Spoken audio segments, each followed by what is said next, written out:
Okay, here we are again today to review Never Back Down Part 2, The Beatdown. 2011 release.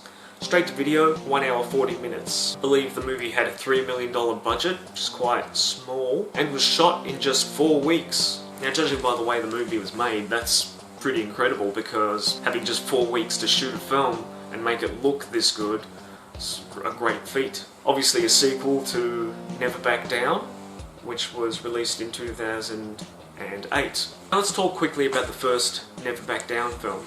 I think this was one of the first notable American films that predominantly used mixed martial arts. It really was all about mixed martial arts. And that was great to finally see in an American movie. We'd seen things like that in non-American movies. Hong Kong's Flashpoint with Donnie Yen being a very notable one. I definitely suggest if you want to watch a movie that really showcases mixed martial arts in a setting that's maybe not a sports setting, check out Flashpoint. You won't be disappointed. Great film. Yeah, Never Back Down was almost like a remake of The Karate Kid, but with a mixed martial arts sort of element to it. I don't know why it didn't have the success that I guess they thought it was going to have. I think a few years later the remake of Karate Kid came out, which was just an absolute that for another day.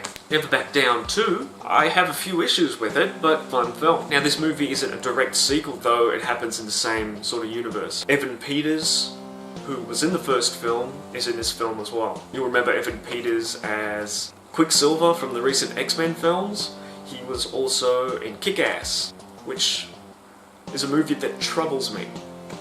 Now the movie is starring Michael Jai White, but something else that's interesting is that this is the first movie that Michael Jai White has directed, and his directing is really well done. A few cameos throughout the movie from Lyoto Machida. Of course, if you know your UFC, you'll know who he is.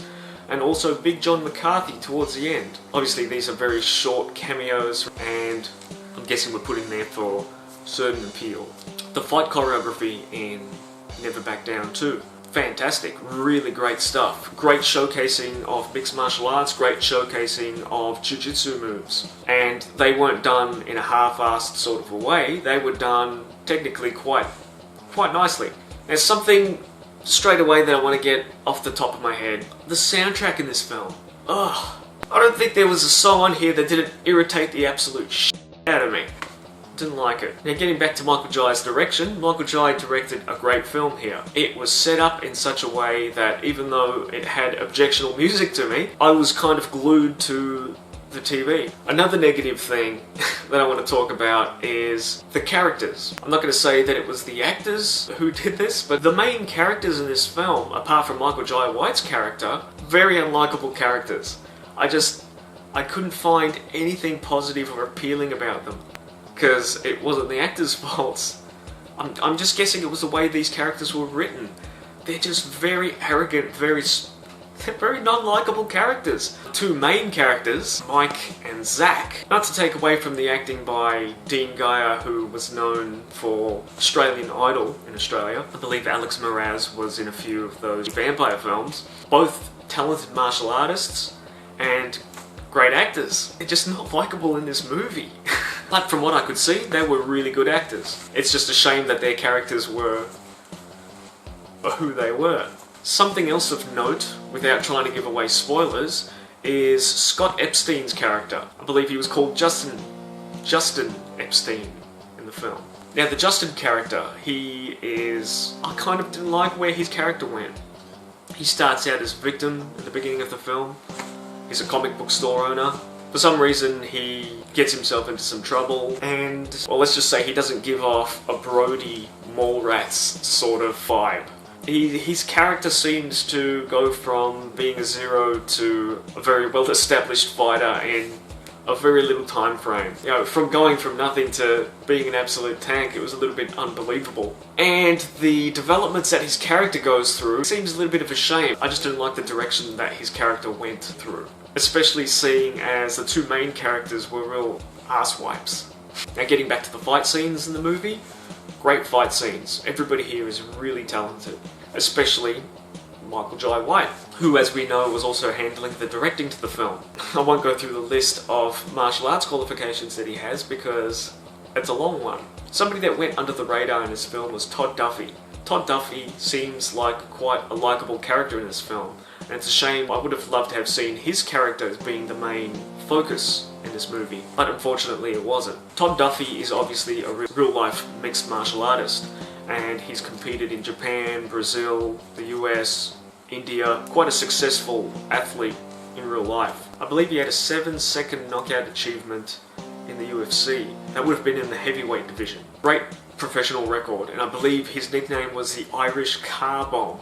Judging by his fighting abilities and his size, yeah, that would fit pretty well. I'm just sad that his character wasn't fleshed out more. I mean, there was a bit of story to his character, and Michael Jai White did a great job of having so many lead characters in a movie that isn't 3 hours long. That was quite a good achievement there. I think the main thing that I wanted to see in this film was more of Michael Jai White's character, and Todd Duffy, like I said. You just don't care about the two main characters. You just don't. They're just arrogant rich boys with fucking egos to them. And it's not until really later in the film that they kind of get a little bit softer on each other, but those two characters are not fun to watch. That's going to have a big impact on the replay value to this movie. There was a follow-up film to this, which was filmed in Thailand.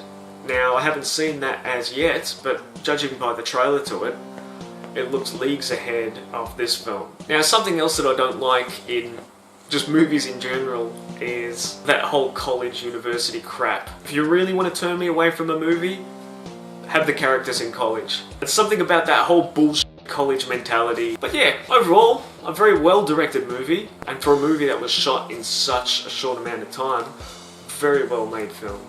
I just don't like the development of their two main characters, and that's going to hamper me from watching this film again. Michael Jai White steals the show, but sadly he's not in it enough. Which is why I can't wait to see the next film, because they kind of leave this storyline behind and focus mainly on Michael Jai White's character, which is what I want to see, at least. I watched it and enjoyed it, but it's not something that I'll be watching again.